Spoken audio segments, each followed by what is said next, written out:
بسم اللہ الرحمن الرحیم۔ السلام علیکم ناظرین، آپ یوٹیوب چینل دیکھ رہے ہیں، میں عمران خان ہوں۔ اس ویلاگ کے شروع کے حصے میں تھوڑا سا خبریں میرے پاس ہیں، لیکن پہلے میں کچھ تجزیہ آپ کے سامنے رکھنا چاہتا ہوں، اور یہ حالات حاضرہ پہ ہے، اور اس بات کو پاکستان میں سب کو سمجھنا پڑے گا۔ جب تک نہیں سمجھیں گے پاکستان کا نظام، پاکستان کا سسٹم آگے نہیں بڑھے گا۔ عمران خان نے ایکچولی جو بنیادی چیز کی ہے وہ یہ کی ہے کہ جتنے بھی پاکستان کے روایتی سیاستدان ہیں، خاص طور پہ شریف خاندان یا زرداری خاندان یا نواز شریف یا آصف علی زرداری، ان کو شرم دلائی ہے کہ دیکھو جیل ایسے بھی کاٹی جاتی ہے۔ آج نواز شریف اور زرداری صاحب جب اپنے آپ کو دیکھتے ہیں تو انہیں شرم تو ضرور آتی ہوگی کہ وہ ایک دن بھی ایسی جیل نہیں کاٹ سکتے جیسی جیل میں عمران خان صاحب کو رکھا گیا ہے۔ یعنی یہ تو کوٹھیوں کے اندر رہتے تھے نا، ان کی تو ملاقاتیں ہی ختم نہیں ہوتی تھی، درجنوں کے حساب سے روزانہ ملاقاتیں کرتے تھے، اور جیل سے متصل الگ جو پورے ایریاز بنے ہوئے ہوتے ہیں وی آئی پیز قسم کے، وہاں پہ یہ رہتے تھے۔ دن رات ان کا عملہ ان کے پاس رہتا تھا، خدمتگار ان کے پاس موجود رہتے تھے۔ حالانکہ ذوالفقار علی بھٹو صاحب نے ایک سخت جیل کاٹی، لیکن ان کی بھی ملاقاتیں نہیں روکی گئیں، فیملی کے ساتھ ان کی ملاقاتیں ہوتی رہیں۔ یہ پہلی مرتبہ ہو رہا ہے کہ ایک لیڈر کو اس کی فیملی سے ملنے نہیں دیا جاتا، بچوں سے بات ہی نہیں کرنے دی جاتی، ہر طرح کی سہولتیں اس سے چھین لی گئی ہیں، اس کو تنہائی کے اندر رکھ دیا جاتا ہے، بعض اوقات کئی دن کے لیے اس کو اس کے سیل کے اندر بند کر دیا جاتا ہے۔ تو اس قسم کا رویہ آج تک کبھی بھی کسی سابق وزیر اعظم کے ساتھ یا کسی لیڈر کے ساتھ ہوا نہیں ہے، جو عمران خان صاحب کے ساتھ یا ان کے خاندان کے ساتھ گزشتہ 3 سال سے ہو رہا ہے۔ بہنوں کو گرفتار کر کے بند کر دیا، بیوی کو گرفتار کر کے بند کر دیا۔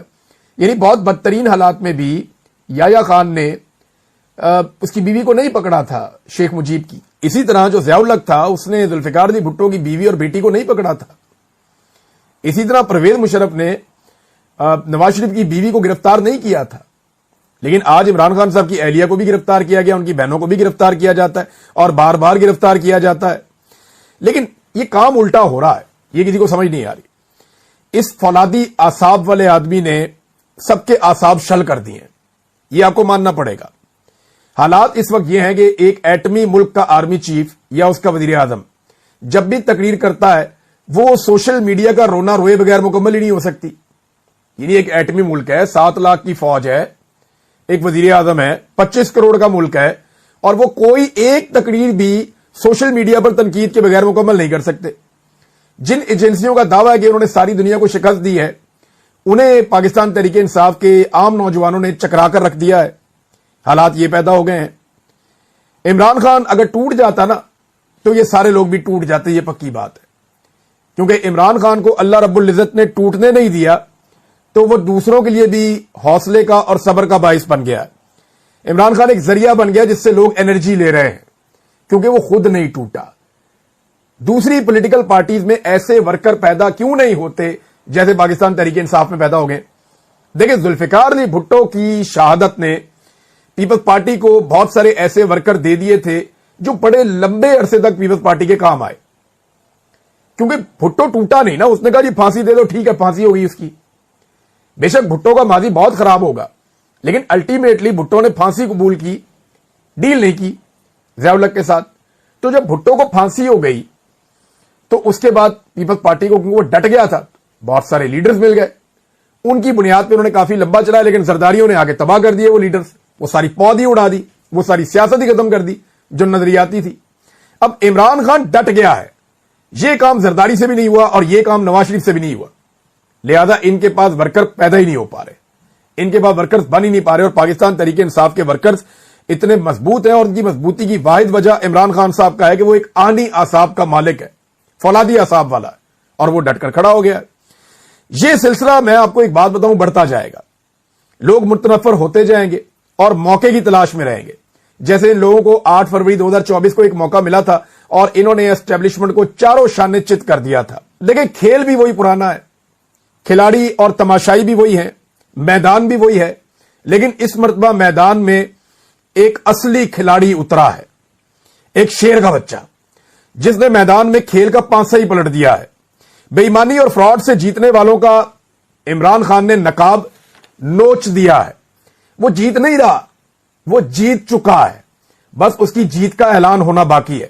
پورا میدان جانتا ہے، ایک ایک تماشائی جانتا ہے، امپائر بھی جانتے ہیں، مخالف ٹیم بھی جانتی ہے، اور 25 کروڑ پاکستانی بھی جانتے ہیں کہ یہ جیت چکا ہے۔ اس کی جیت جو ہے وہ دیوار کے اوپر لکھی ہوئی ہے، جیسے تم سارے مل کر بھی اب نہیں مٹا سکتے۔ اب سارے کے سارے لوگ جو ہیں وہ دل تھام کر اس کی جیت کے اعلان کا انتظار کر رہے ہیں۔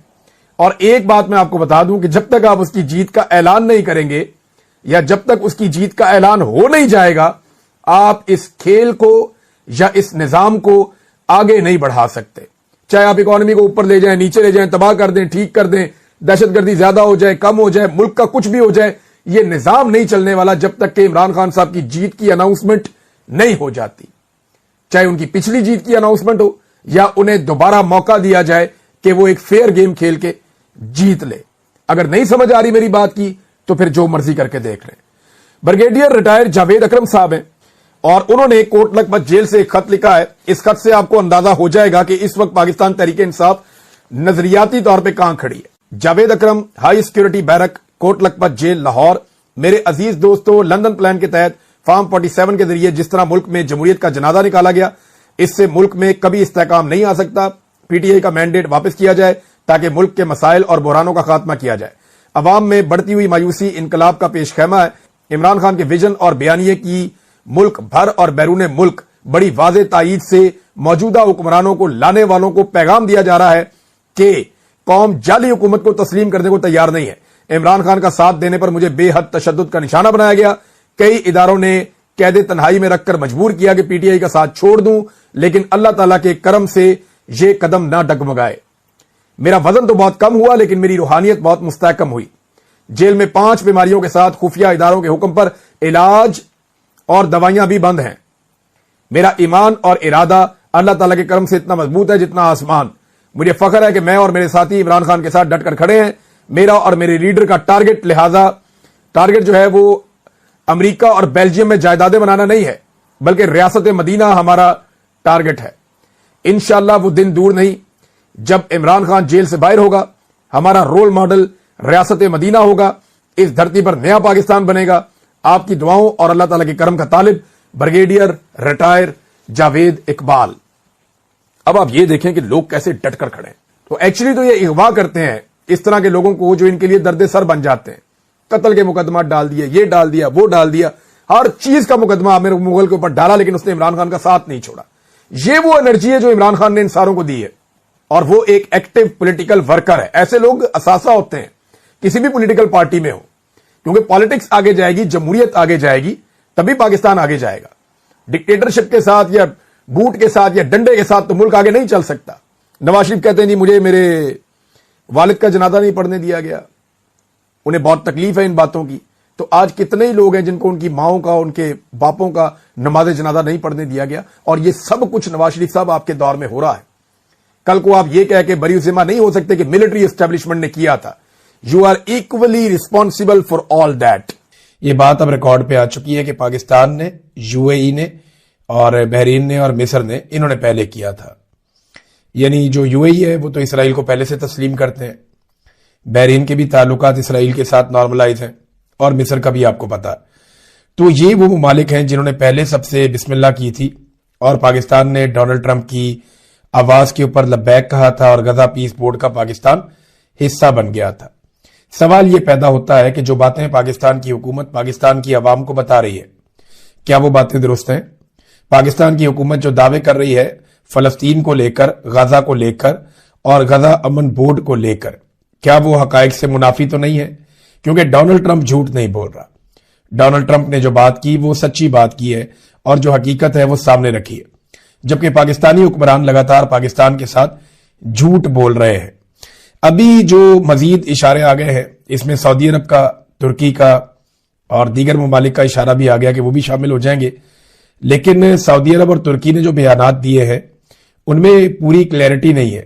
انہوں نے بڑے محتاط رویہ اختیار کیا اور بڑے محتاط بیانات دیے۔ میں نے ان دونوں کے بیانات پڑھے ہیں، انہوں نے اس طرح کلیئرٹی کے ساتھ، جیسے شہباز شریف نے کہہ دیا، پاکستان نے کہہ دیا کہ ہم شکریہ ادا کرتے ہیں، ہم اس کے اندر شامل ہونے جا رہے ہیں، ہم اس سے یہ امید رکھتے ہیں، ہم اس سے وہ امید رکھتے ہیں۔ انہوں نے ایسا نہیں کیا۔ انہوں نے سٹیٹمنٹ ضرور دیا، لیکن اس سٹیٹمنٹ میں کہیں بھی یہ نہیں کہا کہ ہم شامل ہونے جا رہے ہیں، کہیں پہ انکار بھی نہیں کیا۔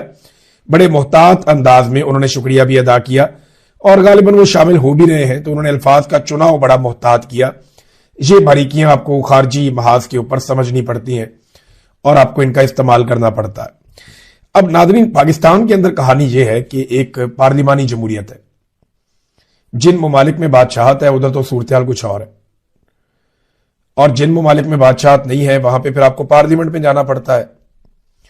تو کیونکہ پاکستان میں پارلیمانی جمہوریت ہے، یہاں پہ عوام ووٹ ڈالتے ہیں اور عوام کی مرضی اور منشا کے ساتھ فیصلے ہوتے ہیں، لہذا یہاں پارلیمنٹ میں ہر وہ مسئلہ یا ہر وہ ایشو جو عوام سے ریلیٹڈ ہے یا عوامی دلچسپی کا ہے اسے پارلیمان کے اندر ڈسکس کیا جاتا ہے اور اس کے بعد وہ مسئلہ حل کیا جاتا ہے۔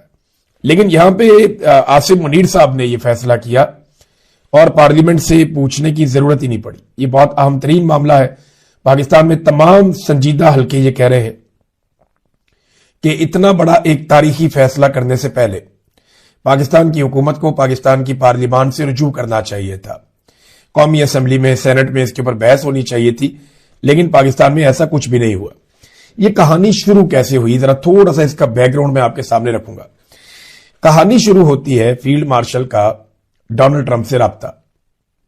انڈیا پاکستان کی لڑائی کے موقع پر پاکستان کو امریکہ کے ساتھ بات چیت کرنے کا پہلی مرتبہ موقع ملا ڈونلڈ ٹرمپ کے آنے کے بعد، اور پھر فیلڈ مارشل پہنچ گئے ڈونلڈ ٹرمپ کے ساتھ لنچ کرنے کے لیے۔ اس لنچ کے بعد اچانک سے پاکستان نے امن کے نوبیل انعام کے لیے ڈونلڈ ٹرمپ کو نامزد کر دیا، اور پھر ہر طرح کے تعاون کی یقین دہانی کروائی گئی۔